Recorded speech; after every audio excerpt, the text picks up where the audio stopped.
UP में सैकड़ों की भीड़ सीधे पुलिस से भिड़ गई। बाबा साहेब की मूर्ति हटाने पर लोगों का गुस्सा फूट पड़ा और उन्होंने पुलिस पर पथराव कर दिया। हालात बेकाबू होते चले गए, जिस वजह से पुलिस को पीछे हटना पड़ गया। वहीं अब मामले में 3 पुलिस वालों को सस्पेंड कर दिया गया है। पूरा मामला क्या है बताते हैं आपको, लेकिन पहले तस्वीरों को देखिए।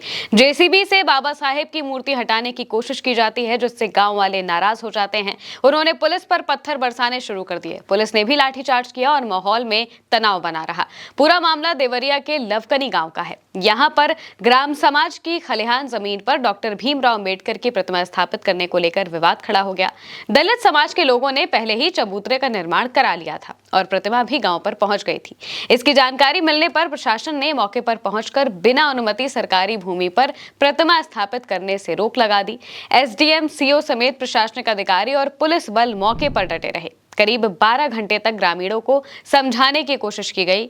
अधिकारियों ने कहा कि वैधानिक प्रक्रिया पूरी होने के बाद ही प्रतिमा स्थापित की जा सकती है, लेकिन ग्रामीण अपनी मांग पर अड़े रहे। जब प्रशासन ने प्रतिमा को सुरक्षित स्थान पर ले जाने का निर्णय लिया और पुलिस ने उसे पिकअप वाहन में रखने की कार्रवाई शुरू की, तभी माहौल अचानक से तनावपूर्ण हो जाता है। आरोप है कि प्रदर्शनकारियों ने महिलाओं और बच्चों को आगे बैठाकर विरोध शुरू कर दिया। इसी बीच भीड़ उग्र हो गई और पुलिस व प्रशासनिक टीम पर चारों ओर से पथराव शुरू कर दिए गए। अचानक हुए पथराव में कई पुलिसकर्मी घायल हो गए। हालात बिगड़ते देख अतिरिक्त पुलिस बल और पीएसी तक को बुलाया गया। पुलिस ने स्थिति पर काबू पाने के बाद कई लोगों को हिरासत में लिया है। पुलिस पर पथराव के मामले में जिला प्रशासन ने कार्रवाई की है। जांच में लापरवाही पाए जाने पर डीएम, एसपी समेत 3 पुलिसकर्मियों समेत 5 कर्मचारियों को निलंबित कर दिया गया है, यानी सस्पेंड कर दिया गया है। वहीं हिंसा में शामिल लोगों की पहचान वीडियो और सीसीटीवी फुटेज के आधार पर की जा रही है।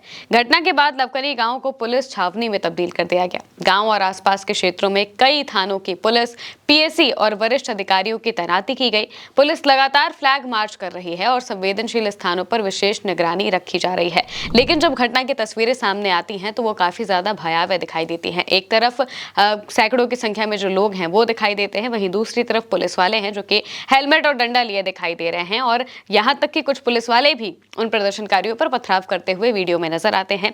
इसके अलावा अलग अलग वीडियो में जो पुलिस है वो लाठीचार्ज करते हुए दिखाई देती है, लाठियां बरसा देती हैं। ये तस्वीरें समझ में आती हैं, दिखाई देती हैं और इसी वजह से शायद गांव वालों का गुस्सा और ज्यादा भड़क जाता है और वो काफी ज्यादा नाराज हो जाते हैं। दरअसल जो दलित समाज है वो अंबेडकर की मूर्ति या फिर उनकी प्रतिमा को लेकर अक्सर हमें देखने को मिला है कि इस तरीके से बवाल हो जाते हैं जब वो किसी प्रतिमा को स्थापित करने की कोशिश करते हैं या फिर वो जिस प्रतिमा को इतनी ज्यादा इज्जत देते हैं उसे किसी भी तरीके से नुकसान पहुंचाने की कोशिश की जाती है, तो वो काफी ज्यादा आक्रोशित हो जाते हैं और यहाँ पर भी बिल्कुल ऐसा ही हुआ।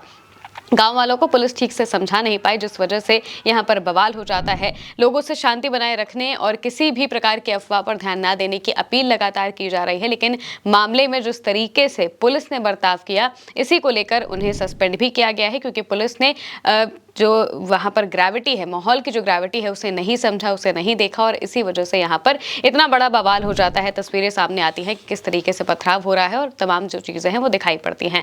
दलित समाज के लोग लगातार इस पर चबूतरे का निर्माण करा चुके थे, आगे की कार्रवाई करने वाले थे, प्रतिमा भी आ चुकी थी, प्रतिमा को वो स्थापित करने जा रहे थे, लेकिन इसी बीच जब पुलिस आ जाती है, ये सारी चीजें रोक देती है, तो फिर वो काफी ज्यादा नाराज हो जाते हैं, काफी गुस्से में आ जाते हैं और गुस्से में आकर ही ये कदम उठाते हैं जिसमें पथराव जैसी चीजें भी देखने को मिल रही है। दोनों के बीच जो झड़प है वो दिखाई देती है, गांव वाले और पुलिस वालों के बीच झड़प होती है और इसके बाद जब कार्रवाई होती है तो फिर कार्रवाई में सीधे 5 कर्मचारियों को निलंबित कर दिया गया है और इसमें जो एसपी है वो भी शामिल थे, जिसका मतलब ये है कि पुलिस ने इस पूरे माहौल को, इस पूरे मामले को ठीक तरीके से नहीं लिया और कहीं ना कहीं उनकी खामी, उनकी गलती रही, जिस वजह से कार्रवाई की जाती है और मौजूदा वक्त में जो इलाका है वहां पर अभी शांति देखने को मिल रही है। फिलहाल के लिए मेरे यानी महबूब के साथ इस खबर में इतना ही।